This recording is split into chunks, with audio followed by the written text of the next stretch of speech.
చాలా ప్రత్యేకమైన పరిస్థితుల్లో కలిసాం. ఇది గత ఏప్రిల్ 22న జరిగిన పెహల్గామ్లో జరిగిన సంఘటన మనందరినీ కలిచివేసింది. ఈ దేశం ఎప్పుడు కూడా సహనానికి మారిపోయేది. అందరూ బాగుండాలి, అన్ని మతాలు బాగుండాలి, అన్ని ధర్మాలు ఇక్కడ విలసిల్లాలని కోరుకుంటాం. ఇక్కడ మనం ఎప్పుడు కూడా ఆ బేసిక్ రిలీజియస్ ఇంటిగ్రిటీని, మతానికి ధర్మానికి ఇవ్వాల్సిన గౌరవం ఇచ్చే నేల ఇది. ఇది మనకి సంవిధానం, మనకి రాజ్యాంగం లేకముందు నుంచి ఉన్నది. ఇక్కడ మనకి రాకముందు నుంచి కూడా మనకి ఈ సంస్కృతి ఉంది. అలాంటి పరిస్థితుల్లో, రకరకాల పరిస్థితుల్లో విభజన ఇవన్నీ పాకిస్తాన్కి విడిపోయింది. కానీ అక్కడి నుంచి కూడా ఈ రోజు వరకు మనకి ఎక్కడ ఈ ఉగ్రవాదం అనేది ఎప్పుడు కూడా ఒక వెంటే ఉన్న ప్రమాదం. ఇప్పుడు ఇందాక సోదరులు చెప్పినట్టుగా చాలా ఇన్స్పైరింగ్ స్పీచ్ ఇచ్చారు మీరు ఇద్దరు. చాలా చాలా హృదయానికి తాకింది. ఇది మతాలను దాటి మనందరం, ధర్మాలను దాటి మనందరం మనుషులం. మనం భిన్నత్వంలో ఏకత్వం చూసే నేల. కానీ కష్ట సమయంలో మనందరం ఏకం, అంటే ఒకే దారిపైన ఉంటాం, మన భారతీయులం. ఫస్ట్ మొదటిగా మానవం, తర్వాత మన భారతీయత. మనం ముస్లిం కావచ్చు, హిందూ కావచ్చు, క్రిస్టియన్ కావచ్చు, బౌద్ధం కావచ్చు, లేదంటే సిక్ కావచ్చు, జైన్ కావచ్చు. But in spite of all above all we are Indians. మన భారతీయులం మనం. అది మీరు చాటి చెప్పినందుకు మీరు చాలా బలంగా చెప్పారు.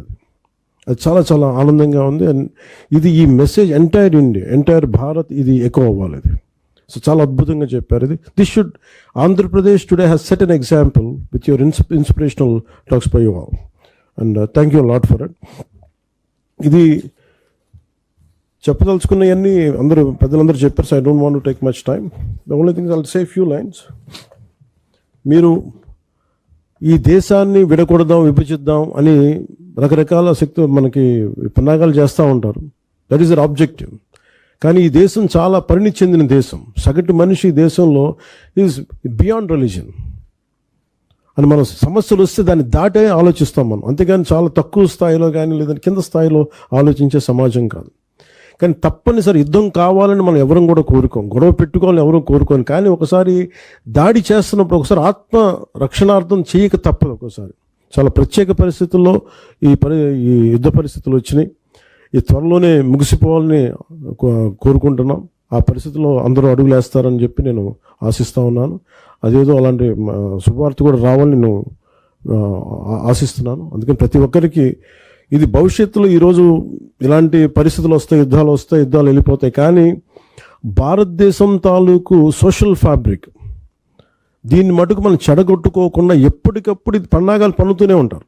ఒక మాట అనేస్తారు, ఇది అనేస్తారు. కానీ వీటిని ఎప్పటికప్పుడు మనందరూ ఏకమై మన మతాల్లో కావచ్చు, మన పరిధిలో కావచ్చు, whether you are Muslim, Christian, Hindu, Sikh, Jain, Buddhist, somewhere we have to keep on reaching out to our own kith and kin, to our own communities. We have to tell them. Somewhere కొన్నిసార్లు certain youth might be tempted to say something anti-nation. So it is, we don't know what they might say, but somewhere as elders it's our responsibility to make sure we reach out to them. Country is first, humanity is first, then comes always. That is the purpose of religion. ఇందాక మీరు చెప్పినట్టుగా ఇస్లాం కానీ Christian, any మతం, ఇందాక మీరు చెప్పినట్టుగా ఇస్లాం కావచ్చు, హిందూ, మన భగవద్గీత కావచ్చు, ఏదైనా సరే, సిక్, జైనిజం, అన్ని మన బౌద్ధం కావచ్చు, ఏదైనా సరే first priority they give it to humanity. So అది ఒకసారి మనం we have to keep on reiterating and we have to keep on stating it again and again till it becomes a part of our DNA. And I think in such difficult circumstances, thank you all for standing by our defense forces. In future, at present, in future also, I think we need your support and we'll take it forward. And thank you a lot, and Jai Hind, sir.